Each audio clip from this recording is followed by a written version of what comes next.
Hello प्यारे बच्चों। आज का हमारा टॉपिक है nature and function of P proteins. बहुत ढूंढने के बाद मुझे ये वीडियो का कंटेंट मिला है, बहुत रिसर्च करने के बाद। अगर आपके सिलेबस में ये टॉपिक है तो इसको बिल्कुल स्किप करने वाला टॉपिक नहीं है। ये बहुत ज़रूरी टॉपिक है। पता है क्यों? क्योंकि जब मैं एमएससी कर रही थी ना, तो हमारे सिलेबस में भी ये टॉपिक था और ये डायरेक्ट क्वेश्चन आया था और पूरी क्लास में किसी को नहीं आता था, सिर्फ मुझे आता था। सिर्फ इसीलिए क्योंकि किसी को कंटेंट ही नहीं मिला इसके लिए पढ़ने के लिए। ठीक है। सो अगर आपके भी सिलेबस में है ना ये, तो इसको ज़रूर पढ़ के जाइएगा कि पी प्रोटीन्स क्या होते हैं। सो पी प्रोटीन्स, इसका नाम क्या है? पी जो है, ये जो पी वर्ड है ना, ये किसके लिए है? फ्लोएम के लिए। तो पी प्रोटीन्स जो है ये बेसिकली फ्लोएम प्रोटीन्स होते हैं, मतलब फ्लोएम से एसोसिएटेड प्रोटीन्स होते हैं। So P proteins are the proteins found in the sap of leaves of sieve tubes of phloem of angiosperm plants. तो पी प्रोटीन्स जो होते हैं एंजियोस्पर्म प्लांट्स के अंदर, जो फ्लोएम वाला पार्ट होता है, फ्लोएम के अंदर आपको पता है सीव ट्यूब्स होते हैं जो मेन कंडक्टिंग पार्ट्स होते हैं। तो फ्लोएम के अंदर जो सीव ट्यूब्स होते हैं, वहां पर उसमें जो लीव्स के अंदर जो सैप होता है, वहां पर जो प्रोटीन्स मिलते हैं ना, उन्हें हम पी प्रोटीन्स बोलते हैं। एंजियोस्पर्मिक प्लांट्स के अंदर जो फ्लोएम है और फ्लोएम के सीव ट्यूब वाले पार्ट के अंदर उनकी जो लीव्स हैं, उनके अंदर जो सैप होता है ना, उसमें ये प्रोटीन्स पाए जाते हैं। ठीक है। So pea proteins are the proteins found in the sap of leaves of sieve tubes of a phloem of angiosperm plants। ठीक है, अभी तो समझ आ गया होगा ना।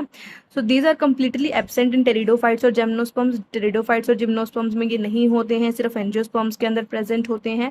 इसे हम स्लाइम बॉडीज भी कहते हैं क्योंकि इनके अंदर स्लाइम प्रेजेंट होता है। These are also called as slime bodies as they consist of slime। इनके अंदर स्लाइम प्रेजेंट होता है।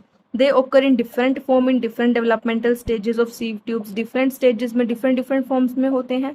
highly polar molecules होते हैं। gel like substance बनाते हैं water की presence में। मतलब अगर इनको water का contact मिला तो एक gel जैसा कुछ बना लेंगे। ये बहुत ही ज़्यादा polar molecules होते हैं। These are highly polar molecules। They can form gel like substance in the presence of water। ठीक है, ये तो होगी कुछ डिस्क्रिप्शन।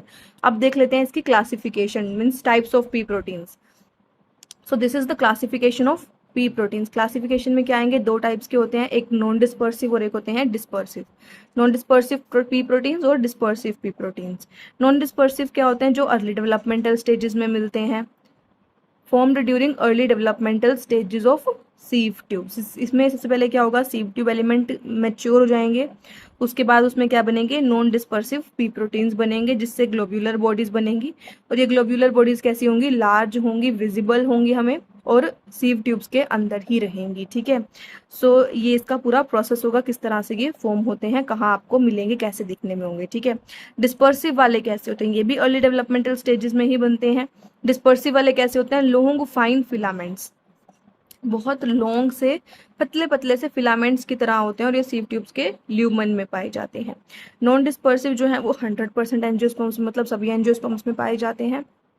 और डिस्पर्सिव वाले जो हैं ये 90% एंजियोस्पर्म्स में मिलते हैं, मतलब 90% एंजियोस्पर्म्स में ये देखने को मिलते हैं।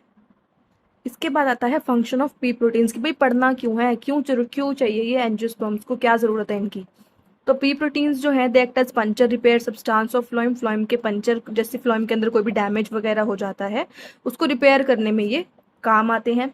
शेप और सपोर्ट प्रोवाइड करते हैं सेल को, वो वैक्यूल्स की फॉर्मेशन में हेल्प करते हैं। डिफरेंट सेल ऑर्गेनेल्स को उनकी जगह पर पकड़ के रखते हैं।